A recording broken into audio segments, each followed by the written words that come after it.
Bagaimana cara nak top up dekat apps Tunwow? Senang saja. First, login masuk app Tunwow 2.0.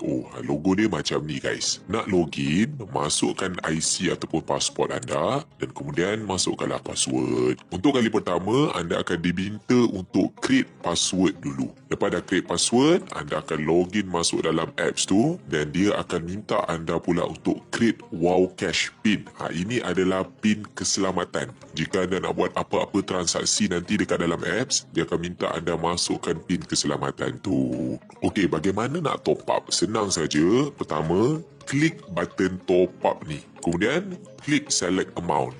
Pilihlah berapa jumlah yang anda nak top up. Lepas tu, pilih payment method. Anda boleh buat bayaran sama ada dekat Wow Cash, internet banking, kad debit ataupun credit card ataupun e-wallet. Kemudian anda klik proceed to payment. Jika anda pilih internet banking, maka anda boleh pilihlah bank apa yang anda nak buat pembayaran.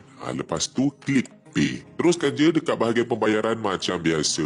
Lepas dah selesai saja transaksi, dia akan loading lah untuk proses. Anda tunggu saja, jangan ke mana-mana. Lepas dah selesai, dalam masa 3 minit biasanya duit akan masuk dekat dalam credit balance anda di sini. Kalau dah 3 minit masih tak apa-apa dekat situ, anda boleh refresh. Pull untuk refresh ataupun klik button refresh dekat bahagian bawah sekali. Lepas kredit dah ada, and then barulah anda perlu subscribe untuk dapatkan data internet pula. Klik je button sebelah tu.